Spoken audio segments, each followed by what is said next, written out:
Surprise, surprise, folks. Welcome to Sports Talk 1996. Before we hop into episode 63, I wanted to do a call to action. Subscribe and hit the notification bell to get all the up to date content from our channel. I wanted to say thank you to all the supporters out there for our channel, and we greatly appreciate it. So let's hop right into our episode today. Thanks again, and let's hit it. Tough one. But Hannick, you got the next question for him. So with both of those situations, the good and the bad, what did you learn from those experiences that translated to the next level, as far as just those being put in those two different but similar situations, as far as the up and the down, but just dealing with the coaches, the emotions of the coach might take back the touchdown, and then dude about to score and win drops the ball. So how would you put those two experiences in one, but help bars moving forward? Yeah, that's a good question. I guess, and this is what's great about sports, right? It teaches you a lot, and you go through a lot, right? Like it's you kind of have to be involved in sports to be able to even have that type of like emotional experience in a way, right? To get like, oh my goodness, that sucks. Kind of these highs and lows, right next to each other. I think having gone through those experiences helps you when it comes to life to kind of handle pressure that comes up, right? Like if, you're at work and, they throw this project at you, right? Like, okay, now we got to deal with this project now, right? It's now, you don't really get too worked up or let it get you out of your game, right? You just have to remain focused. It teaches you to move on, right? I can't do anything that he dropped the ball running into the end zone. I guess I'd be frustrated. I was, threw my helmet in the locker room. But then you move on, right? And I think that's a good attribute to be able to have in life, and not let something that you feel like really sucks keep you down for more than a couple minutes, right? So it help you learn to get past a negative situation. Exactly. And also, not get too high, right, on yourself, right? Because you had something great happen, you scored a touchdown, broke the record. Now the coach, he could have taken it away. You know what I mean? I thank you for not taking it away, Coach Simpson. But you can only control what you can control. Nothing's like seriously, like to have that emotion, and it's like you're so close. It's very discouraging, you know what I mean? And just to be able to learn from that, because you have to have amnesia in these sports. Being quarterback, even receivers, same thing. Or even on defense, miss a tackle. Yeah, let somebody score. Yeah. So, those are great. You gave great points and great teaching tools as far as being able to those two emotional situations. And it do relate in life in so many ways. So those was great stories for real though, man. I ain't gonna lie. 'Cause I was like, I appreciate it.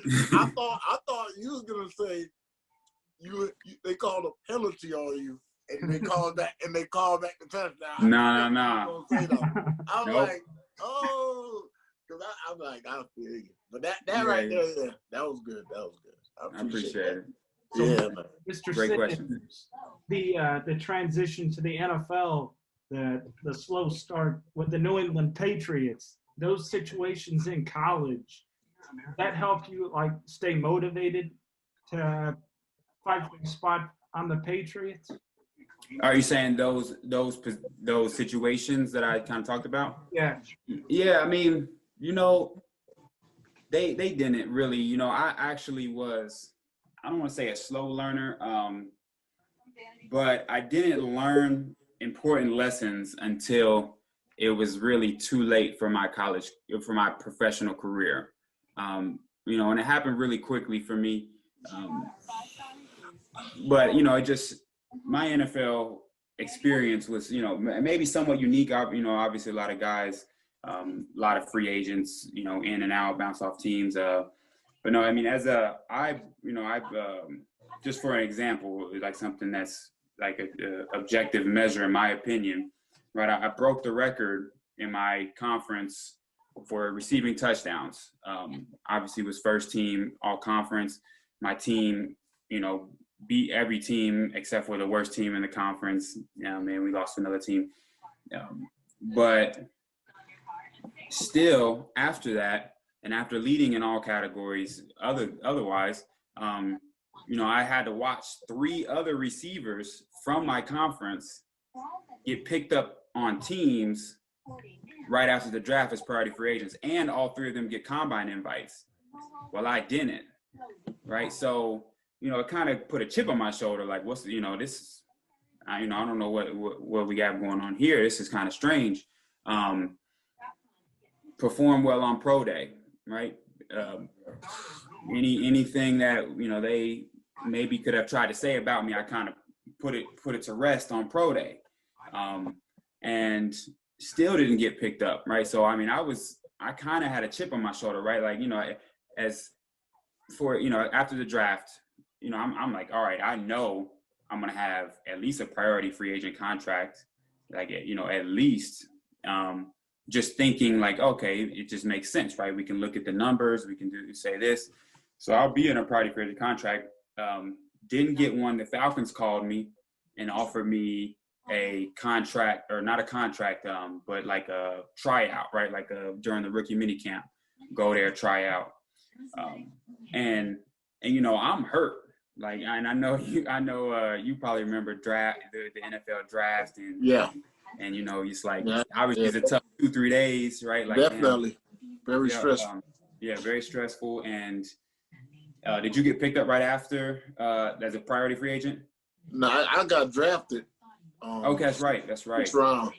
But I was told I was gonna get drafted higher, so I was sitting there, and I didn't get picked up till the last day. It was deflating at first, but then having just the support from our family and close friends, it's just a blessing to have that. So I wouldn't, just even whether you're a free agent or a draft pick, you still have to go through the same type of. Oh yeah. So exactly. It was difficult. I tell people, man, it's hard, period. And just that level to get there, man, trust me, bro. Yeah. Exactly.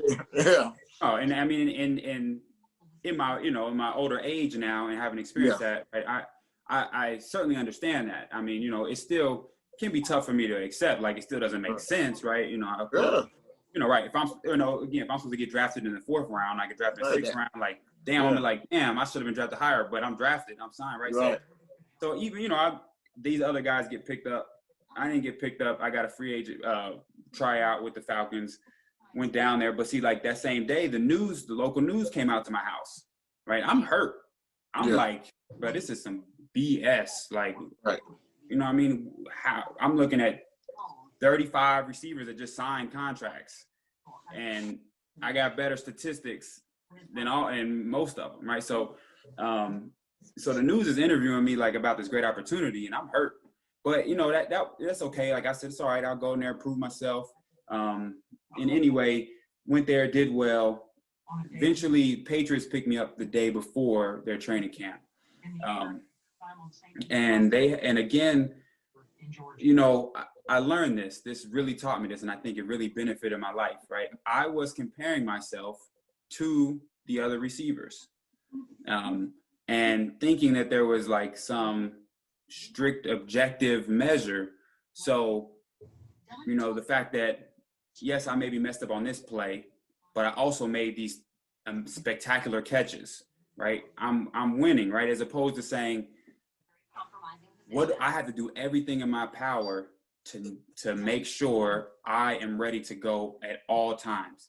I can't say, okay, well, I can go watch this movie now because I had a great day today, and the other 3 rookies that I'm trying to compete with, maybe didn't have a great day, right? Or now you go be a gunner on special teams. I've never been a gunner, But I do know that I've been mossing everybody out here and I'm making amazing plays. So, okay, I'm a gunner, a little hesitant, as opposed to saying, this is how I'm gonna make the team, right? I 100%, right? You know, so that's what I learned, right? They taught me that, because those three guys stayed on the team, right? One was drafted in the second round, one had the same agent as Tom Brady, and the other one was playing very well, right? So, and I was not on the team, you know, and I went to the movie theaters a few times instead of studying the playbook.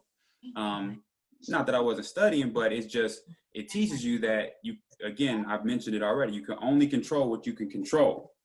And you can't sit up here and make assumptions and say, okay, well, you know, all the guys in the locker room are telling me how good I did, or, you know, this first round draft pick from the year before is saying, you're going to make the team. Look what you're doing with Tim Tebow. I was playing with Tim Tebow, right? Look what you're doing with Tebow. Wait till Tom's throwing you the ball, right? Okay, again, 21, 22 years old, it's tough to hear that and not kind of drink the Kool-Aid, as they say, right? Like, oh, you're right. You know, I am going to make this team, right? But are you making a decision? Because if not, I need to go back and look at the playbook and make sure now when I get in the huddle with Tom Brady, I know what the hell I'm doing and don't hesitate. This concludes episode 63, folks. Once again, I am Zach Barnett, your host, and call to action once more. Like and subscribe. Hit the notification bell as well to get all the up-to-date content from our channel, Sports Talk 1996. Thanks again, supporters, and God bless.